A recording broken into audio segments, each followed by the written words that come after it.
show. And you got some background. I mean, God, you could do it over and over and over with new material because you got a guy that was very charismatic. Yeah. And I got no. Do you use any film of him? I don't. I've been Why not? Well, I'm trying to.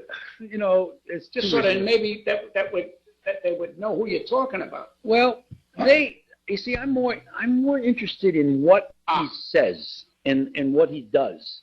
As it could be anybody.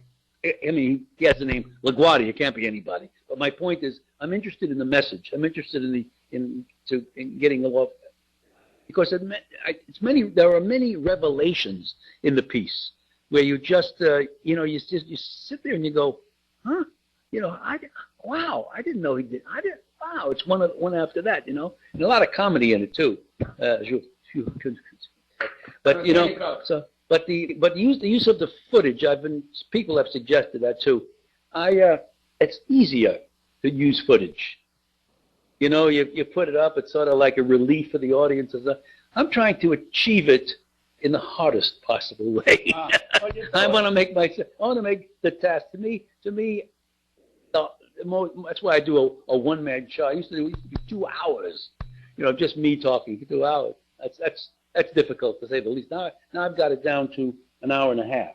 Well, that's why now you can try. You should do it on TV. Yeah. You should sell it to Home Box or Showtime. Yeah. And really do it. Why not? I don't understand. They got a lot of crap. At least with this thing here, you got something good talking about a man that's so great. That's what you're fighting against. You say they got a lot. That's what they do. They're in the business of crap. Well, because they're looking for younger people. Yeah.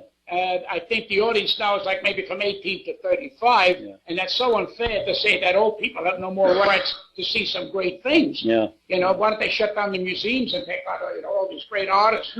I mean, that's ridiculous. When you're working for one group of people, it means art don't mean nothing. It's the money. And that's what's wrong with this country. It's the money. And don't mean art. We don't want to learn from you. Let's get up there and talk about the vaginas. The vaginas.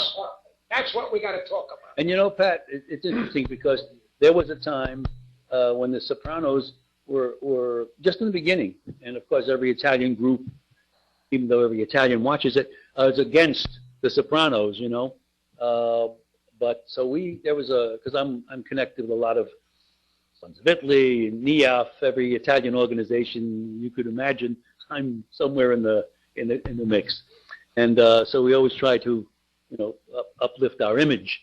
And we went up there and started talking about at least, okay, if you're going to do the Sopranos, but give us the other side. Let us do something else. So they said, well, sure, bring it in, bring something in. I had the story of with a script of who were the two fellows that went to the electric chair, the 2 Italians, Sacco and Vanzetti. I had a script. They looked at it, they read it, and said, no, we didn't like it. But they did a movie about it. Did you know that? Yeah, but I don't think HBO. I'm not sure. No. HBO. Yeah, there's been a movie. I saw that movie. They were supposed to be innocent in the election, right? Well, there was a whole big question about that. He was their anarchist. We never know. I guess you can take it from your point of view of if they were really innocent or not. It's a great story I heard about execution was a mother that went to the judge and said, "Don't execute my kids. Blame me because I made them." That's a mother. That's a mother that you don't hear about. And I say it in my act sometimes. I say Italians, unfortunately, make the best gangsters. That's not a put down, but maybe so few of Italian people are gangsters. But unfortunately, they seem to have some kind of a charismatic people like, oh my God, Al Capone. They're still talking about Al Capone. I mean, Jesus. Hey, I was watching a movie called Tombstone. They made 85 movies on Tombstone.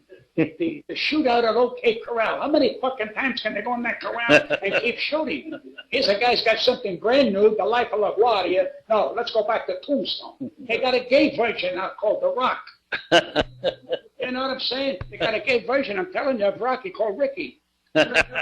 So I don't understand when they got great material in front of them and they're looking for vaginas. That's what it is. How we doing for time? How you eating? Anyway, what about a nice San Antonio Lobianco by being my guest? Thank you. Thank you so much. Thank you, God bless. Thank you. This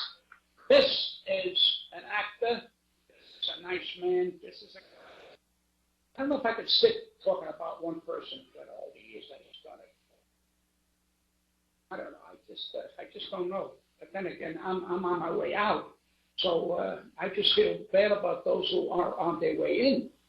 That woman that just had 8 more kids, and she had 6 kids home. She's got 14 kids, and I lived next to a neighbor that had 14 daughters.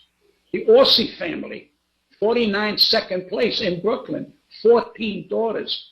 And if you saw the father sitting on the stoop, he cried for all the years that he had these daughters. And the laundry, you saw brassieres and pantyhose, for blocks long. But a finer family you never meet. And when they sat down to eat, all you heard was, well, this poor guy, when he had the first kid, was 6'2". After the 14th, I think it was about 3.5 feet. He really literally shrunk.